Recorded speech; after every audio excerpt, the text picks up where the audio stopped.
Assalamualaikum warahmatullahi wabarakatuh. Waalaikumsalam warahmatullahi wabarakatuh. Alhamdulillahirabbil alamin wassalatu wassalamu ala asrofil anbiya'i wal mursalin wa ala alihi washabihi ajmain. Asyhadu an la ilaha illallah, asyhadu anna Muhammadar Rasulullah. Allahumma shalli ala sayyidina Muhammad wa ala sayyidina Muhammad. Alhamdulillah, pemirsa Al-Araf TV, kita berjumpa kembali. Kali ini kita akan membahas tentang sholat. Alhamdulillah, narasumber kami sudah hadir di sini dengan Ustadz Heru. Alhamdulillah, Ustadz, gimana kabar? Alhamdulillah. Alhamdulillah, Pak Ustadz? Alhamdulillah. Alhamdulillah, baik semua. Langsung saja, Ustadz. Kita akan ngebahas tentang sholat, Ustadz. Tapi mohon dijelaskan terlebih dahulu sebenarnya sejarah sholat sebelum kenabian, sebelum Nabi, maksudnya sebelum Islam, dengan sejarah setelah Nabi menerima wahyu untuk sholat, gimana Ustaz? Bisa tolong dijelaskan? Bismillahirrahmanirrahim. Alhamdulillahirabbil alamin wassalatu wassalamu ala asyrafil anbiya'i wal mursalin wa ala alihi washabbihi ajmain. Salat ya. Ya. Jadi yang dimaksud salat sebelum Nabi itu berarti masih di masa Nabi Muhammad, dalam artian sebelum beliau diangkat menjadi nabi, atau salat sebelum Nabi Muhammad? Sebelum Nabi Muhammad. Sebelum Nabi Muhammad. Jadi perintah salat ini merupakan perintah yang sudah Allah tetapkan bagi seluruh nabi.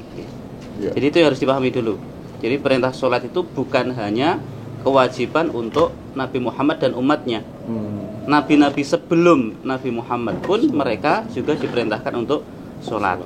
Nah, di antara buktinya adalah misalnya kita lihat salah satu doanya Nabi Ibrahim misalnya. Beliau di dalam Al-Quran kan diceritakan, Rabbi ja'alni muqimas sholati wa min dzurriyyati. Ya Rabb, jadikanlah aku dan keturunanku orang-orang yang menegakkan sholat. Nah, kemudian Nabi Isa misalnya, Nabi Isa juga sama kan, wa awsani bis sholati waz zakati madumtu hayya, di surat Maryam misalnya. Allah berwasiat kepadaku agar aku menegakkan sholat, membayar zakat selama aku hidup. Berarti kan di situ kita tahu bahwa Nabi Ibrahim ya sholat, Nabi Isa ya sholat. Di masa ahlul kitab juga mereka sholat. Wa ma umiru illa liya'budullaha mukhlishina lahuddina hunafa wa yuqimus sholata wa yu'tuz zakata wa dzalika dinul qayyimah. Dan mereka tidaklah diperintahkan kecuali untuk beribadah kepada Allah. Mukhlishina lahuddin, dengan mengikhlaskan agama mereka, mengikhlaskan ibadah mereka, wa yuqimus shalah, dan mereka juga diperintahkan untuk menegakkan salat. Jadi salat ini sudah ada sejak zaman dahulu, bahkan sebelum Nabi Muhammad diutus ke dunia ini ya, gitu ya. Nah, hanya saja memang praktek dan tata caranya yang berbeda. Nah, hanya saja kalau salat nabi-nabi terdahulu memang kita tidak tahu ya detail tata cara mereka sholat seperti apa, karena memang kita belum mendapatkan keterangannya. Nah, ada yang mengatakan bahwa sholatnya hanya sekedar berdiri saja, seperti Nabi Sulaiman misalnya, ketika berdiri orang nggak ada yang berani ganggu karena sedang apa? Sholat. Ada yang modelnya mungkin rukuk saja, ada yang sujud saja, ada yang mungkin duduk saja. Nah, memang nggak ada informasi yang detail lengkap mengenai tata cara mereka sholat. Nah, sementara di masa Nabi Muhammad SAW, sebelum beliau kita mendapatkan perintah sholat 5 waktu itu kan kapan itu? Itu apa? Sholat Mi'raj. Nah, ketika peristiwa Isra Mi'raj. Nah, padahal sebelum Isra Mi'raj, Nabi sudah sholat atau belum? Tetap sudah sholat. Kenapa? Sholat ngikuti agama siapa? Ngikuti agama Nabi Ibrahim alaihissalam. Nah, sholatnya seperti apa? Ada yang menjelaskan sholatnya itu 2 rakaat. Di waktu pagi 2 rakaat, di waktu petang 2 rakaat. Nah, seperti itu. Hanya saja detailnya yang dibaca apa, kemudian urut-urutannya dari pertama sampai selesai itu bagaimana, memang kita belum mendapatkan informasi yang detail. Yang jelas para ulama hanya menegaskan, bahkan sebelum Nabi Muhammad Isra Mi'raj pun, sebelum ada sholat 5 waktu pun, kaum muslimin sudah diperintahkan untuk mengerjakan sholat. Hanya tata cara sholatnya yang berbeda. Nah, itu kurang lebih sejarah sholat. Baru nanti di tahun 10 kenabian ya kalau tidak salah. Meskipun para ulama di sini berbeda pendapat ya. Ya pokoknya sebelum hijrah ke Madinah, Nabi kan di Isra Mi'raj kan itu kan. Nah di situ baru Nabi Muhammad mendapatkan perintah untuk sholat 5 waktu. Nah sejarahnya kan kita tahu awalnya 50 kali gitu kan dalam satu hari semalam, dikurangi sampai tersisa 5 waktu. Nah kemudian setelah Nabi selesai dari Isra Mi'raj itu, datang malaikat Jibril yang mengajari Nabi tata cara berwudu dan tata cara sholat 5 waktu. Nah itu kurang lebih sejarah sholat ya, dari sebelum Isra Mi'raj dengan setelah Isra Mi'raj.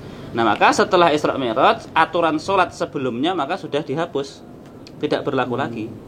Yang awalnya 2 rakaat, ibarat hanya di waktu pagi dan petang saja, sekarang menjadi 5 waktu. Ya, di waktu sebelum matahari terbit ada sholat subuh, ketika matahari setelah zawal, setelah condong sedikit ke barat ada sholat zuhur, kemudian nanti setelahnya ada sholat asar, ya. Ketika matahari sudah tenggelam ada maghrib, lalu disusul dengan sholat isya. Di situ kurang lebih sejarahnya untuk sholat ini. Kalau untuk pengertian sholat sendiri dari awal dulu itu tetap bermakna sebagai penyembahan kepada Allah atau? Jadi sholat itu secara bahasa artinya adalah doa. Sholat itu ya doa. Makanya di dalam sholat itu ada doa. Ya. Jadi secara bahasa arti sholat adalah doa. Adapun kalau sholat yang kita pahami sekarang ya dalam kajian fikih, sholat itu ya satu amalan gitu kan ya, segala ada gerakan-gerakan ibadah yang diawali dengan takbiratul ihram, ditutup dengan salam. Tapi semuanya itu adalah tujuannya untuk apa? Ya untuk menyembah Allah Subhanahu wa taala. Ibarat komunikasi kita dengan Allah itu ya paling afdol adalah dengan sholat. Dan Nabi Muhammad ketika beliau misalnya lagi suntuk, lagi ada masalah, ya cara terbaik untuk menyelesaikan masalahnya dengan apa? Dengan sholat. Situ. Ya. Apalagi banyak banget. Nah itu sejarah salatnya. Sejarah salat seperti itu Ustaz ya. Nah ini Ustaz, pengertian wajib sholat itu, maksudnya gini Pak Ustaz, kalau kita umat muslim tidak melakukan sholat gitu, itu secara hukumnya gimana Pak Ustaz? Baik, meninggalkan sholat ya, tidak sholat itu bagaimana? Jadi para ulama menjelaskan secara detail begini. Orang Islam yang dohirnya dia beragama Islam, mengaku Islam lah gitu kan, tapi dia nggak mengerjakan sholat itu dibagi 2 hukumnya. Yang pertama, kalau dia tidak mengerjakan sholat dengan anggapan bahwa sholat itu tidak wajib, berarti dia mengingkari kewajiban sholat, maka dia sudah dihukumi kafir berarti kan. Kenapa? Karena dia mengingkari sesuatu yang diwajibkan oleh Allah. Itu jadi statusnya ya seakan-akan dia kafir. Bainar rajuli wa bainal kufri tarkus shalah. Antara seseorang dengan kekafiran itu batasnya adalah apa? Meninggalkan sholat itu. Meninggalkan sholat dengan meyakini bahwa sholat itu tidak wajib. Tapi kalau dia meninggalkan sholat, dia sadar nih, dia ngerti sholat itu wajib. Kalau nggak sholat dia dosa, tahu itu. Tetapi mungkin dia malas, atau mungkin dia belum bisa mengalahkan hawa nafsunya misalnya, maka dia dihukumi melakukan dosa besar, tidak sampai keluar dari Islam. Oh, nggak sampai kufur ya? Tidak sampai kufur. Ya, dan jelas para ulama membedakan seperti itu. Ya, dan ini berlaku untuk semua semua ibadah termasuk zakat misalnya. Orang nggak bayar zakat itu hukumnya juga 2. Kalau dia nggak bayar zakat karena mengingkari kewajiban zakat, maka kan kafir kan, kufur dia. Di masa Abu Bakar orang-orang ini kan diperangi kan, karena statusnya sudah murtad, keluar dari agama Islam. Tapi kalau dia nggak bayar zakat karena pelit misalnya, karena dia cinta dunia, karena nggak mau bayar zakat, ya dia berarti melakukan dosa besar. Kan banyak orang nggak bayar zakat kan, bukan karena nggak ngerti kalau zakat itu wajib, tapi karena senang hartanya kan. Gitu. Kalau perintah kewajibannya setelah semenjak Isra Mi'raj itu apa? Wajib. Hukumnya wajib sholat. Sholat yang 5 waktu iya. Sholat yang 5 waktu iya. Betul. Tapi sebelum 5 waktu kan sudah sholat juga kan. Iya. Itu juga sudah diperintahkan oleh Nabi. Kalau sudah diperintahkan Nabi berarti harus.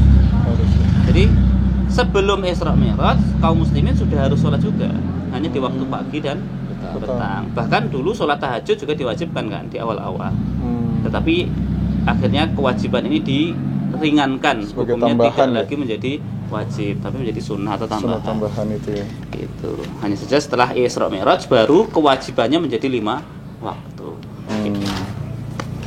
Gimana Pak Ustaz, ada lagi nggak? Ada sih banyak. Oh, banyak, ya? Masalah ini Pak Ustadz, sah tidaknya sholat kita. Ini berhubungan dengan kusuk sholat itu bagaimana Pak Ustadz? Khusyuk. Pertama, khusyuk itu kan bukan rukun sholat. Kalau kita bahas tentang fikih ya, Fikih, ya. artinya gini, sholat itu kalau orang mengerjakan sholat, dia meninggalkan rukun, berarti kan nggak sah kan sholatnya. Iya. Dia sholat, dia nggak baca Al-Fatihah, kan nggak sah. Karena Fatihah itu rukun. Orang sholat dia nggak sujud atau nggak ruku, maka dia nggak sah. Sholat nggak tumakninah, maka dia tidak sah. Tapi kalau khusyuk itu saya belum mendapati ada salah satu bagian dari rukun sholat. Nah, jadi khusyuk di sini, pengertian khusyuk itu apa? Walaupun kita memang diperintahkan ya, sholat itu harus apa? Khusyuk. Nah, tapi khusyuk itu apa? Khusyuk itu dari kata khosya'a. Khosya'a itu artinya takut. Maksudnya gimana? Kita sholat harus khusyuk, sholat dalam keadaan Takut. Iya. Lalu itu gimana? Iya. Kalau gini ya, kalau kita lihat para ulama zaman dahulu, mungkin para sahabat ya, ketika sholat mungkin baca satu ayat itu sampai nangis, atau sampai pingsan mungkin gitu kan. Iya, iya. Nah sekarang kan hampir mungkin kita nggak mendapati lagi kasus kejadian seperti itu kan. Iya. Terus apakah berarti kita katakan bahwa sholatnya nggak khusyuk? Ya berarti khusyuk sendiri pun mungkin tingkatannya juga beda-beda. Jadi kalau untuk ukuran orang awam seperti kita, khusyuk itu mungkin sekedar kita takut ketika nggak mengerjakan sholat, itu sudah bisa dikatakan khusyuk. Ketika Bapak dengar azan langsung bergegas ke masjid karena takut kalau nggak sholat nanti diazab oleh Allah. Nah, itu sudah insya Allah bagian dari khusyuk.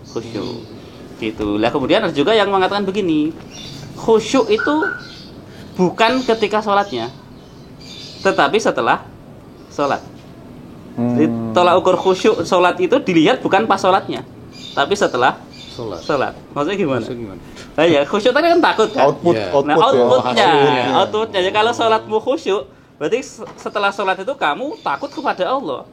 Takut kalau maksiat, berhati-hati supaya tidak berbuat dosa. Nah itu tanda kalau sholatmu khusyuk. Nah percuma kamu sholat kelihatannya nangis itu kan, tapi habis sholat terus maksiat lagi. Nah, ada yang berpendapat seperti itu. Jadi untuk menilai orang khusyuk itu ya bukan hanya sekedar pas sholatnya saja, tapi setelah sholat outputnya bagaimana?